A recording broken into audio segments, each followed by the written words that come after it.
Social media ಮೂಲಕ ನಾನು ಯಾವ ಥರ ಟ್ರಾನ್ಸ್ಪರೆನ್ಸಿ ತೊಗೊಂಬರ್ತೀನಿ ಅಂತ ಹೇಳಿದ್ರೆ ಸಾಕ. Sir social media transparency I think ನನಗನ್ಸುತ್ತೆ. ಬಿಕಾಸ್ ನಾವೇನು ಮಾಡ್ತಿದ್ದೀವಿ ಜನಕ್ಕೆ ತೋರ್ಸೋಕ್ಕೆ, ಬಿಕಾಸ್ ಎಲ್ಲ ಕೆಲಸ ಎಲ್ಲ ಇರುತ್ತಲ್ಲ ಫೋನಲ್ಲಿ ನಮ್ಗೆ ಗೊತ್ತಾಗುತ್ತೆ. ಪಬ್ಲಿಕ್ಲಿ ಸೋಷಿಯಲ್ ಮೀಡಿಯಾ ಸ್ಟೂಡೆಂಟ್ಸ್ ಎಲ್ಲ ಥ್ರೂ ಹೋಗುತ್ತೆ. So it's will be very transparency to go there to people, to social medias. This is a good platform to use in politic family like collection. ನಮ್ಮ ಹತ್ರ ದಾರಿ ಇರೋದು. So ಯಂಗ್ಸ್ಟರ್ಸ್ಗೆ ಇವಾಗ ದೊಡ್ಡ ದೊಡ್ಡ stage ಹಾಕ್ಬಿಟ್ಟು ಚೆನ್ನಾಗಿ ಜೋರಾಗಿ ಇನ್ನೊಬ್ಬರನ್ನ ಬೈದು ಇದನ್ನ ಮಾಡಿದ್ರೆ ಖಂಡಿತ ಒಪ್ಪಲ್ಲ ಅಂತ ನೀವು ಹೇಳ್ತಿದ್ದೀರಿ. ಹೌದೌದು, ಸ್ಟೇಜ್ ಎಲ್ಲ ಹಾಕಿ ಇದೆಲ್ಲ ಹೇಳಿದ್ರೆ ಇವು ಯಂಗ್ಸ್ಟರ್ಸ್ ತುಂಬ ಕುತ್ಕೊಂಡು ವಿಚಾರ ಮಾಡ್ತಾರೆ, ತುಂಬ ಮಾತಾಡ್ತಾರೆ. ಮೊಬೈಲಲ್ಲಿ ಏನು ನಡೀತು ಅನ್ನೋದು ಫ್ರೆಂಡಿಗೆ ಹೋಗಿ ಹೇಳ್ತಾರೆ. ಯಾವುದು ದೊಡ್ಡ ಸ್ಟೇಜ್ ಹಾಕ್ಬಿಟ್ಟು ದೊಡ್ಡ ಕ್ಯಾನ್ವಾಸ್ ಮಾಡಿಬಿಟ್ಟು ಜನರನ್ನ ಪ್ರಚಾರ ಮಾಡೋದು ಕರೆಕ್ಟಾ? ಈ ಥರ ಸೋಷಿಯಲ್ ಮೀಡಿಯಾ ಮೂಲಕ ಪ್ರತಿಯೊಬ್ಬ ಯುವಕರಿಗೆ ಅವೇರ್ನೆಸ್ ಕೊಟ್ಟು ನೀವು ಚೀಫ್ ಮಿನಿಸ್ಟರ್ ಆಗೋದು ಬೆಟರ್. ಬಟ್ ನಮಗೆ ಗೊತ್ತಿರೋ ಪ್ರಕಾರ, ನಮ್ಗೆ ಸ್ವಲ್ಪ ಅಲ್ಪ ತಿಳ್ಕೊಂಡಿರೋ ಪ್ರಕಾರ ಉಪೇಂದ್ರದು ಪ್ರಜಾಕೀಯ ಪಾರ್ಟಿ ಸ್ವಲ್ಪ ಈ ಕಡೆ ಹೋಗ್ತಿದೆ ಅಂತ ನನಗೆ ತಿಳಿ ಬಂದಿದೆ ಅಷ್ಟೇ. ಬಟ್ ಅದ್ರಲ್ಲಿ ಹೈಕಮಾಂಡು ಯಾರು ಅಂತ, ಉಪೇಂದ್ರನ ಯಾರು ಅಂತ ನಮ್ಗೆ ಗೊತ್ತಾ? ಇಲ್ಲ, ಉಪೇಂದ್ರ ಯಾರು ಅಂತ ಇಲ್ಲ, ಅದ್ರಲ್ಲಿ ನಾವೇ ಹೈಕಮಾಂಡು. ನಮಸ್ಕಾರ, ನನ್ನ ಹೆಸರು ನಾಗೇಶ್ ಅಂತ ಸರ್. ತಮ್ಮ ಹೆಸರು? ರಾಕೇಶ್ ಅಂತ ಸರ್. ಫಸ್ಟ್ ವೋಟರ್ ಸರ್ ನೀವು? ಹೇಗೆ? ಇಲ್ಲ ಸರ್, ನಾವು 2 ಸಲ ಮಾಡಿದ್ದೀವಿ. ಹೌದಾ ಸರ್? ನೀವು ಚೀಫ್ ಮಿನಿಸ್ಟರ್ ಆಗ್ಬೋದಾ ಆಗಕ್ಕಾಗತ್ತಾ ಆಗಲ್ವಾ? ಆಗುತ್ತೆ. ಆಗುತ್ತಾ? ಹೇಗೆ ಸರ್? ಇಲ್ಲ, ನಾವು ಏನು ಮಾಡ್ತೀವಿ, ನಾವು ಏನು ಮಾಡಬೇಕು ಕೆಲಸದ ಬಗ್ಗೆ ಎಲ್ಲ ನಾವೆಲ್ಲ ಜನಗಳಿಗೆ ಹೇಳಿದಾಗ ಅವರಿಗೆ ನಂಬಿಕೆ ಬರೆಸಿ ಈ ಥರ ಎಲ್ಲ ಕೆಲಸ ಮಾಡ್ತಾರೆ ಅನ್ನೋದು ಟ್ರಾನ್ಸ್ಪರೆನ್ಸಿ ತುಂಬ ಇದ್ದರೆ ನಮ್ಮಲ್ಲಿ ಯಾರಾದರೂ ಆಗ್ಬೋದು. ಟ್ರಾನ್ಸ್ಪರೆನ್ಸಿ ಇಲ್ಲದಾಗ ತುಂಬ ಕಷ್ಟ ಆಗುತ್ತೆ. ಸೊ ಅವಾಗ ಆಗೋದು ಯಾರು ದುಡ್ಡು ಇರುತ್ತೋ, ಯಾರು ಪವರ್ ಇರುತ್ತೋ ಅಂಥವ್ರು ಆಗ್ತಾರೆ. ಯಾವಾಗ ಟ್ರಾನ್ಸ್ಪರೆನ್ಸಿ ಬರುತ್ತೋ ಅವಾಗ ಯಾರಾದ್ರೂ ಆಗ್ಬೋದು. ಲೈಕ್ ಖಂಡಿತ. ಆಮೇಲೆ ಇನ್ನೊಂದು ಪ್ರಶ್ನೆ ಸರ್, ನೀವು ಚೀಫ್ ಮಿನಿಸ್ಟರ್ ಆಗೋದಕ್ಕೆ ದುಡ್ಡು ಬೇಕಾ ಬೇಡವಾ? ದುಡ್ಡು ಬೇಕೇ ಬೇಕು ಸರ್. ಈಗ ನಮ್ಮ ಜನಗಳಿಗೆ ಬೇರೆ ರೀತಿಯಲ್ಲಿ ಬೋಧನೆ ಮಾಡ್ತೀನಿ ಅಂದರೆ ಆಗಲ್ಲ. ನಮ್ಮ ಜನಕ್ಕೆ ದುಡ್ಡು ತೋರಿಸಿನೇ ಆಗಿ ಏನಾರು ಬದಲಾವಣೆ ಮಾಡಬೇಕು. ಸೊ ದುಡ್ಡು ಬೇಕೇ ಬೇಕು. ದುಡ್ಡು ಇಲ್ದಂಗೆ ಈಗೇನು ಮಾಡೋಕ್ಕಾಗಲ್ಲ. ನನ್ನ ಪ್ರಕಾರ ಬರೀ ಮಿನಿಮಮ್ ದುಡ್ಡು ಇಟ್ಕೊಂಡೇ ಬೇಕಾದ್ರೆ ಚೀಫ್ ಮಿನಿಸ್ಟರ್ ಆಗ್ಬೋದು ಅಂತ ಆ ಥರ ಟೆಕ್ನಾಲಜಿ ಇವತ್ತು ಈಗಿನ ಇದರಲ್ಲಿ ಬಂದಿದೆ ಅಂತ ನಾನು ಹೇಳಕ್ಕೆ ಇಷ್ಟಪಡ್ತೀನಿ. ನೀವೇನು ಹೇಳ್ತೀರಿ? ಹೌದು ಸರ್, ಬಂದಿದೆ. ಈಗಿನ ಟೆಕ್ನಾಲಜಿ ಪ್ರಕಾರ ನಾವು ಯೂಸ್ ಮಾಡಿಕೊಂಡು ತುಂಬಾ ಸಮಸ್ಯೆಗಳನ್ನ ದೂರ ಮಾಡಿಕೊಂಡು ಆಗ್ಬೋದು. ಮತ್ತೆ ನಿಮ್ಮ ಮೊಬೈಲ್ ಮೂಲಕ, ನಿಮ್ಮ ಮೊಬೈಲಲ್ಲೇ ನಿಮ್ಮ ಕೈಯಲ್ಲಿ ಒಬ್ಬ ಚೀಫ್ ಮಿನಿಸ್ಟರ್ ನಿಮ್ಮನ್ನ ಕೇಳಿ ಕೆಲಸ ಮಾಡೋ ಅಂತ ಒಂದು ಸಿಸ್ಟಮ್ ಬಂದರೆ ಹೇಗಿರುತ್ತೆ? ತುಂಬ ಚೆನ್ನಾಗಿರುತ್ತೆ ಸರ್. ಆ ಥರ ಸಿಸ್ಟಮ್ ಅಂದರೆ ಎಷ್ಟೊಂದು ಯುವಕರಿಗೆ ಎಲ್ಲ ಮೊಬೈಲೇ ಯೂಸ್ ಮಾಡೋದವರೆಲ್ಲ ಎಷ್ಟೊಂದು ಜನ ಮೊಬೈಲಲ್ಲೇ ಇರ್ತಾರೆ. ಅಂಥವ್ರಿಗೆ ಏನು ನಡೀತಿದೆ ಅಂತ ಮೊಬೈಲಲ್ಲೇ ಗೊತ್ತಾದರೆ ಅವ್ರು ಮೊಬೈಲಲ್ಲೇ ಇಂಟ್ರ್ಯಾಕ್ಟ್ ಮಾಡ್ತಾರೆ. ಸುಮ್ಮನೆ ಇವಾಗೆಲ್ಲ ಜಾಸ್ತಿ ಬೇರೆ ಅದು ಇದು ಅಂತ ಯಾವುದು ನೋಡೋಕ್ಕೆ ಹೋಗಲ್ಲ, ಮೊಬೈಲಲ್ಲೇ ಇರ್ತಾರೆ. ಯಾವಾಗ ಚೀಫ್ ಮಿನಿಸ್ಟ್ರು ಮೊಬೈಲಲ್ಲಿ ಯಂಗ್ಸ್ಟರ್ಸ್ ಹತ್ರ ಬರ್ತಾರೆ ಅವಾಗ ತುಂಬ ಎಷ್ಟೊಂದು ಸಮಸ್ಯೆಗಳನ್ನ ದೂರ ಆಗ್ಬೋದು. ಸೊ ಇವಾಗ ನೀವೇ ಹೇಳಿದ್ರಿ ಎಲ್ಲರೂ ಮೊಬೈಲಲ್ಲೇ ಕನೆಕ್ಟ್ ಆಗಿರ್ತಾರೆ ಅಂತ. ಸೊ ಆ ಥರ ನೀವು ಯಾವುದು ದೊಡ್ಡ ಸ್ಟೇಜ್ ಹಾಕ್ಬಿಟ್ಟು ದೊಡ್ಡ ಕ್ಯಾನ್ವಾಸ್ ಮಾಡಿಬಿಟ್ಟು ಜನರನ್ನ ಪ್ರಚಾರ ಮಾಡೋದು ಕರೆಕ್ಟಾ? ಈ ಥರ ಸೋಷಿಯಲ್ ಮೀಡಿಯಾ ಮೂಲಕ ಪ್ರತಿಯೊಬ್ಬ ಯುವಕರಿಗೆ ಅವೇರ್ನೆಸ್ ಕೊಟ್ಟು ನೀವು ಚೀಫ್ ಮಿನಿಸ್ಟರ್ ಆಗೋದು ಬೆಟರಾ? ಸರ್, ಈಗ ಆಲ್ಮೋಸ್ಟ್ ಆಲು ಎಲ್ಲ ಸೋಷಿಯಲ್ ಮೀಡಿಯಾ ಹಿಂದೆನೇ ಇರೋದು. ಅದಕ್ಕೆ ಎಷ್ಟೊಂದು ಮೊಬೈಲ್ಗಳ್ಸ್ ಬರ್ತಿರೋದು, ಎಷ್ಟೊಂದು ಬೇರೆ ತಂತ್ರಜ್ಞಾನಗಳು ಬರ್ತಿರೋದು. ಸೊ ಯಾವಾಗ ಸೋಷಿಯಲ್ ಮೀಡಿಯಾ ಯೂಸ್ ಮಾಡ್ಕೊಂಡು ತುಂಬ ಹತ್ರ ಆಗೋಕ್ಕೆ ನೋಡ್ತಾರೋ, ಸೊ ತುಂಬ ಯಂಗ್ಸ್ಟರ್ಸು ಬೆಂಬಲ ಕೊಡ್ತಾರೆ. ಆಲ್ಮೋಸ್ಟ್ ಅಲ್ಲಿ ಯಂಗ್ಸ್ಟರ್ಸು, ಯಾಕಂದರೆ ಯಂಗ್ಸ್ಟರ್ಸೇ ಮುಂದೆ ವೋಟಿಂಗ್ ಮಾಡ್ತಿರೋರು. ಅವರಿಗೆಲ್ಲ ಮನಸ್ಸು ಎಳೆಯಬೇಕು ಅಂದರೆ ಈ ಸೋಷಿಯಲ್ ಮೀಡಿಯಾ ಮೂಲಕನೇ ಅಂದ್ಕೊತೀನಿ ಈಗ ಸದ್ಯಕ್ಕೆ ನಮ್ಮ ಹತ್ರ ದಾರಿ ಇರೋದು. ಸೊ ಯಂಗ್ಸ್ಟರ್ಸ್ಗೆ ಇವಾಗ ದೊಡ್ಡ ಸ್ಟೇಜ್ ಹಾಕ್ಬಿಟ್ಟು ಚೆನ್ನಾಗಿ ಜೋರಾಗಿ ಇನ್ನೊಬ್ಬರನ್ನ ಬೈದು ಇದನ್ನ ಮಾಡಿದ್ರೆ ಖಂಡಿತ ಒಪ್ಪಲ್ಲ ಅಂತ ನೀವು ಹೇಳ್ತಿದ್ದೀರಿ. ಹೌದೌದು, ಸ್ಟೇಜ್ ಎಲ್ಲ ಹಾಕಿ ಇದೆಲ್ಲ ಹೇಳಿದ್ರೆ ಇವು ಯಂಗ್ಸ್ಟರ್ಸ್ ತುಂಬ ಕುತ್ಕೊಂಡು ವಿಚಾರ ಮಾಡ್ತಾರೆ, ತುಂಬ ಮಾತಾಡ್ತಾರೆ. ಮೊಬೈಲಲ್ಲಿ ಏನು ನಡೀತು ಅನ್ನೋದು ಫ್ರೆಂಡಿಗೆ ಹೋಗಿ ಹೇಳ್ತಾರೆ. ಸೊ ಅಲ್ಲಿ ಅವರು ಅದಿದು ಮಾಡಿದ್ರೆ ತಲೆ ಕೆಡಿಸ್ಕೊಳಲ್ಲ. ಸ್ಟೇಜ್ ಹಾಕಿ ಕರೆದ್ರೆ ಇವಾಗ ಯಾರು ಅಷ್ಟು ಬರಲ್ಲ. ಈಗಿನ ಏರ ತುಂಬ ಚೇಂಜ್ ಆಗಿದೆ. ಯಂಗ್ಸ್ಟರ್ಸಿಗೆ ಏನು ನೋಡ್ತಾರೋ, ಮೊಬೈಲಲ್ಲಿ ಏನು ನೋಡ್ತಾರೋ ಅದನ್ನ ಡಿಸ್ಕಷನ್ ಜಾಸ್ತಿ ಮಾಡ್ತಾರೆ, ಅದ್ರ ಮೇಲೆ ನಂಬ್ತಾರೆ. ಸೊ ಈಗ ಆ ಥರದ್ದೊಂದು ಪಬ್ಲಿಕ್ಕೇನೆ ಹೈಕಮಾಂಡ್ ಆಗಿರೋಂಥ ಇಡೀ ಪ್ರಪಂಚದಲ್ಲಿ ಯಾವುದಾದ್ರೂ ಪಾರ್ಟಿ ಇದೆಯಾ ಸರ್? ಸರ್ ಸದ್ಯಕ್ಕಿಲ್ಲ. ಬಟ್ ನಮಗೆ ಗೊತ್ತಿರೋ ಪ್ರಕಾರ, ನಮ್ಗೆ ಸ್ವಲ್ಪ ಅಲ್ಪ ತಿಳ್ಕೊಂಡಿರೋ ಪ್ರಕಾರ ಉಪೇಂದ್ರದು ಪ್ರಜಾಕೀಯ ಪಾರ್ಟಿ ಸ್ವಲ್ಪ ಈ ಕಡೆ ಹೋಗ್ತಿದೆ ಅಂತ ನನಗೆ ತಿಳಿ ಬಂದಿದೆ ಅಷ್ಟೇ. ಬಟ್ ಅದ್ರಲ್ಲಿ ಹೈಕಮಾಂಡು ಯಾರು ಅಂತ, ಉಪೇಂದ್ರನ ಯಾರು ಅಂತ ನಮ್ಗೆ ಗೊತ್ತಾ? ಇಲ್ಲ, ಉಪೇಂದ್ರ ಯಾರು ಅಂತ ಇಲ್ಲ, ಅದ್ರಲ್ಲಿ ನಾವೇ ಹೈಕಮಾಂಡು. ಅದರಲ್ಲಿ ಪಬ್ಲಿಕ್ ಹೈಕಮಾಂಡು. ಪ್ರಜಾಕೀಯದಲ್ಲಿ ಪ್ರಜೆಗಳೇ ಮುಖ್ಯ ಇದು ಅಂತ. ಓಕೆ. ಸೊ ಸರ್, ಈಗ ಇನ್ನೊಂದು, ಈಗ ನಿಮ್ಮ ಸಾರ್ ಹೇಳಿದ್ರು ಯಂಗ್ಸ್ಟರ್ಸು ತುಂಬ ಮೊಬೈಲ್ ಮೂಲಕನೇ ಎಲ್ಲ ಕನೆಕ್ಟ್ ಆಗ್ತಾರೆ ಅಂತ, ನಿಜನಾ? S, for sure. 100%. ತಮ್ಮ ಹೆಸರು? ಜ್ಯೋತಿ. ಜ್ಯೋತಿ ಅವರೇ, ನೀವು ಹೇಳಿ, ಒಬ್ಬ ಪೊಲಿಟಿಷಿಯನ್ನು ಜೋರಾಗಿ ಜ್ಯೋತಿ ಬೆಳೆಸ್ಬಿಟ್ಟು ದೊಡ್ಡ ಸ್ಟೇಜ್ ಹಾಕ್ಬಿಟ್ಟು ಭಾಷಣ ಮಾಡಿದ್ರೆ ನಿಮಗೆ ಚೆನ್ನಾಗಿರತ್ತಾ, ಇಲ್ಲ ಸೋಷಿಯಲ್ ಮೀಡಿಯಾ ಮೂಲಕ ನಾನು ಯಾವ ಥರ ಟ್ರಾನ್ಸ್ಪರೆನ್ಸಿ ತೊಗೊಂಬರ್ತೀನಿ ಅಂತ ಹೇಳಿದ್ರೆ ಸಾಕಾ? Sir, social media transparency I think ನನಗನ್ಸುತ್ತೆ. ಬಿಕಾಸ್ ನಾವೇನು ಮಾಡ್ತಿದ್ದೀವಿ ಜನಕ್ಕೆ ತೋರ್ಸೋಕ್ಕೆ, ಬಿಕಾಸ್ ಎಲ್ಲ ಕೆಲಸ ಎಲ್ಲ ಇರುತ್ತಲ್ಲ ಫೋನಲ್ಲಿ ನಮ್ಗೆ ಗೊತ್ತಾಗುತ್ತೆ, ಪಬ್ಲಿಕ್ಲಿ ಸೋಷಿಯಲ್ ಮೀಡಿಯಾ ಸ್ಟೂಡೆಂಟ್ಸ್ ಎಲ್ಲ ಥ್ರೂ ಹೋಗುತ್ತೆ. So it's will be very transparency to go there okay. to people, to social medias. This is a good platform to use in politic family, like collection. Okay.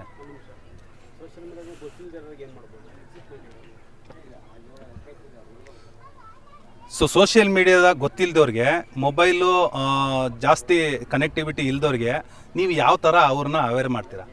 Sir, there are a lot of welfares, like ತುಂಬ like newspapers, magazines ಎಲ್ಲ ಮಾಡ್ತೀವಿ. or ಯಾರು connect ಇರಲ್ಲ ಅಂದರೆ ಮಕ್ಕಳು ಎಲ್ಲ ಮನೆಯಲ್ಲಿ ವಿಚಾರಿಸೋದು ಎಲ್ಲ ಗೊತ್ತಾಗ್ಬಿಡುತ್ತೆ ಅವ್ರಿಗೆ. ಸೊ ಸೋಷಿಯಲ್ ಮೀಡಿಯಾ ಇವಾಗ full like top position, it's very popular, ಎಲ್ಲರಿಗೂ ಗೊತ್ತಾಗುತ್ತೆ. ಡಿಸ್ಕಸ್ ಮನೇಲಿ ಮಾಡ್ತೀವಿ, ಕಾಲೇಜಸ್ ಮಾಡ್ತೀವಿ, ರೋಡ್ ಸೈಡ್ ಮಾಡ್ತೀವಿ. So it's like so everyone ವೆಲ್ಫೇರ್ಲಿ, like everyone knows that. So ಈಗ ಹಳ್ಳಿಯಲ್ಲಿ ಯಾರೋ ಒಬ್ಬರು ಏಜ್ಡ್ ಪರ್ಸನ್ ಇರ್ತಾರೆ, ಏಜ್ಡ್ ಲೇಡಿ ಇರ್ತಾರೆ, ಸೊ ಅವ್ರಿಗೆ ಯಾವ ಥರ ಈ ವಿಷಯನ ತಲುಪಿಸೋದಕ್ಕೆ ಆಗುತ್ತೆ? ಅವ್ರಿಗೋಸ್ಕರ ಪ್ರೋಗ್ರಾಮ್ಸ್ ಏನಾದರೂ ಮಾಡಬೇಕು. ನಾವೆಲ್ಲ ಸ್ಟೂಡೆಂಟ್ಸಿಂದ ಲೈಕ್ ಗೌರ್ನಮೆಂಟ್ ಅವ್ರಿಗೆ ಸ್ಟೂಡೆಂಟ್ಸ್ಗೆ ಹೇಳ್ಬಿಟ್ಟು ಅವ್ರನ್ನ ಲೈಕ್ ಅಡ್ವರ್ಟೈಸ್ ಮಾಡಬೇಕು, ನಾವು ಹೋಗ್ಬಿಟ್ಟು ಮಾತಾಡಿಸ್ಬೇಕು, ಆ ಥರ ಇರಬೇಕು. That will be good. Correct. So madam, ನಾನು ನಿಮ್ಗೊಂದು ಕ್ವಶನ್ನು, ಒಬ್ಬ ಪೊಲಿಟಿಷಿಯನ್ನು ಯಾರೇ ಆಗಿರ್ಬೋದು, ನಿಮ್ಮ ಏರಿಯಾ ಪೊಲಿಟಿಷಿಯನ್ನು ನಿಮಗೆ ಕನೆಕ್ಟ್ ಮಾಡಿದ್ರೆ ನಿಮ್ಮ ಮೊಬೈಲ್ಗೆ ಒಂದು ನೋಟಿಫಿಕೇಶನ್ ಬರೋ ಥರ ಒಂದು ಟ್ರಾನ್ಸ್ಪರೆನ್ಸಿ ಗವರ್ನೆನ್ಸ್ ತೊಗೊಂಬಂದ್ರೆ ನಿಮಗೆ ಏನು ಅನಿಸುತ್ತೆ? ಚೆನ್ನಾಗಿರುತ್ತಾ ಹೇಗೆ? ಎಸ್ ಸರ್, ಚೆನ್ನಾಗಿರುತ್ತೆ. ಬಿಕಾಸ್ ಫೋನ್ ಈಗ ಪ್ರತಿಯೊಬ್ಬರು ಯೂಸ್ ಮಾಡ್ತಾರೆ ಅಂತ ಗೊತ್ತು. ಸೊ ಇದರಿಂದಾನೇ ನಮ್ಮ ಪ್ರಾಬ್ಲಮ್ಸ್ ಎಲ್ಲ ಸಾಲ್ವ್ ಆಗುತ್ತೆ ಅಂದರೆ ಅದು ಇನ್ನೂ ಒಳ್ಳೇದೇ ಅಲ್ವಾ ಸರ್? ಸೊ ಡೆಫಿನೆಟ್ಲಿ ಇದರಿಂದ ನಿಮಗೆ ಬೆನಿಫಿಷರಿ ಖಂಡಿತ ಆಗುತ್ತೆ. Yes sir. ಸೊ ಅವಾಗ ನಾವು ಯಾವುದೇ ಹೋರಾಟ ಮಾಡೋ ಅವಶ್ಯಕತೆ ಇರುತ್ತಾ? ಸ್ಟೂಡೆಂಟ್ಸು ಈಗ ಹುಬ್ಳಿಯಲ್ಲಿ ಎಷ್ಟೋ ಜಾಬ್ ಬೇಕು ಅಂತ ಹೋರಾಟ ಮಾಡ್ತಿದ್ದಾರೆ, ಬಿಡದಿಯಲ್ಲಿ ಎಷ್ಟೋ ರೈತರು ಹೋರಾಟ ಮಾಡ್ತಿದ್ದಾರೆ, ನಮಗೆ ನಮ್ಮ ಜಮೀನು ನಮಗೆ ವಾಪಸ್ ಕೊಡಿ, ನೀವೇನು ಕೇಳೋದು ಅಂತ. ಇದಕ್ಕೆ ನೀವೇನು ಹೇಳ್ತೀರಿ? ಸರ್, ಆ್ಯಕ್ಚುಲಿ ಆಫ್ಲೈನಿಂದ ಹೋದರೆ ಜಸ್ಟ್ ಸ್ವಲ್ಪ ಜನಕ್ಕೆ ಮಾತ್ರ ಗೊತ್ತಾಗುತ್ತೆ. ಸೊ ಅವ್ರು ಮಾತ್ರ ಮಾಡ್ಕೋತಾರೆ. ಬಟ್ ಅದೇ ಆನ್ಲೈನಲ್ಲಿ ಹೋದರೆ ಜಸ್ಟ್ ಸ್ವಲ್ಪ ಜನಕ್ಕಲ್ಲ, ಇಡೀ ಎಲ್ಲರಿಗೂ ಸೋಷಿಯಲ್ ಮೀಡಿಯಾ ಯೂಸ್ ಮಾಡ್ತಿರೋ ಪ್ರತಿಯೊಬ್ಬರಿಗೂ ಗೊತ್ತಾಗುತ್ತೆ. So they can help them. So through online ಮಾಡೋದ್ರಿಂದ ತುಂಬ ಹೆಲ್ಪ್ ಆಗುತ್ತೆ ನಮಗೆ. ಥ್ರೂ ಆಫ್ಲೈನ್ಗಿಂತ ಆನ್ಲೈನ್ ತುಂಬ ಬೆಸ್ಟ್ ಆಗುತ್ತೆ. ಕರೆಕ್ಟ್. ತಮ್ಮ ಹೆಸರು? ಪದ್ಮ sir. Padma, very good.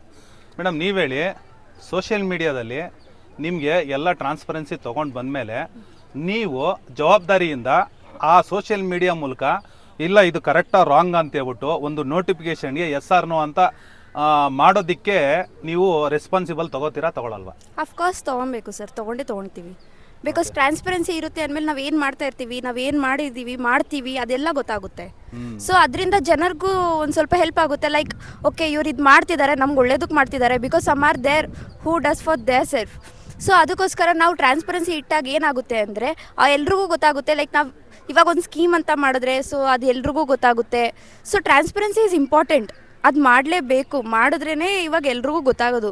Then if you come for the social media and all, social ಮೀಡಿಯಾದಲ್ಲಿ ಇವಾಗ there are some educated uneducated. So educated ಇರೋರು ಓಕೆ ಅರ್ಥ ಮಾಡ್ಕೊತಾರೆ, ಒಬ್ಬೊಬ್ರಿಗೆ ತಾಳ್ಮೆ ಇರಲ್ಲ, ಆ್ಯಡ್ಸ್ ಥರ ಮೂವ್ ಮಾಡಿಬಿಡ್ತಾರೆ, ಎಲೆಕ್ಷನ್ನ ಬಿಟ್ಟಾಕು ಅಂದ್ಬಿಟ್ಟು.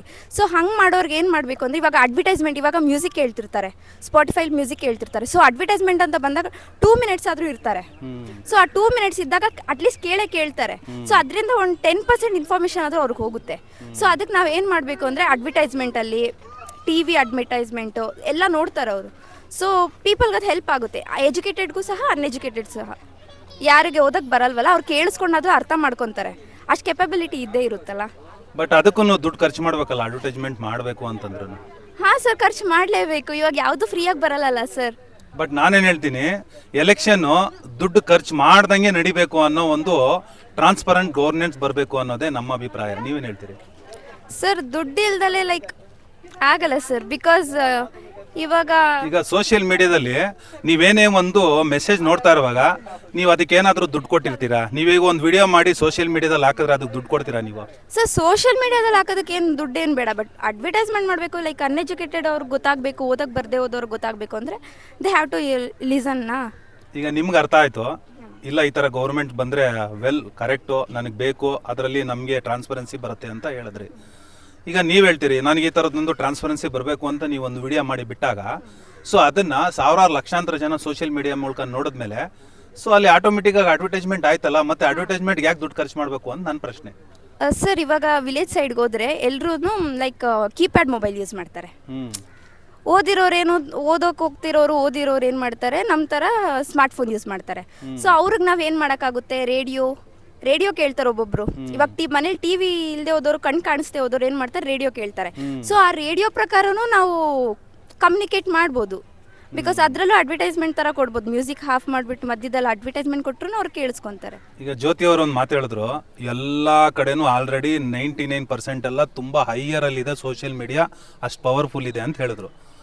ಸೊ ಅಲ್ಲಿ ಅವ್ರ ಮಕ್ಕಳಾದ್ರೂ ಮೊಬೈಲ್ ಯೂಸ್ ಮಾಡ್ತಾ ಇರ್ತಾರೆ ಅಂತೇಳಿ, ಅವ್ರ ಮಕ್ಕಳು ಅವ್ರ ತಂದೆ ತಾಯಿಗೆ ಗೊತ್ತಿಲ್ಲದವ್ರಿಗೆ, ಕೇಳಿಸ್ದಿದ್ದವ್ರಿಗೆ, ಅಂದರೆ ಅವರು ನೋಡ್ದಿದ್ದವ್ರಿಗೂ ಇವರು ಅರ್ಥ ಮಾಡಿಸ್ಬೋದಲ್ವಾ ಅನ್ನೋದೇ ನನ್ನ ಒಂದು. ಹಾಂ ಸರ್, ಅರ್ಥ ಮಾಡಿಸ್ಬೋದು. ಸೊ ಅದಕ್ಕೂ ದುಡ್ಡು ಖರ್ಚು ಮಾಡೋದು ಬೇಡ, ಅದಕ್ಕೇನು ದುಡ್ಡು ಖರ್ಚು ಮಾಡೋದು ಬೇಡ ಸರ್. ಅಲ್ವಾ? ಸೊ ಇದು ಕರೆಕ್ಟ್ ಅಲ್ವಾ?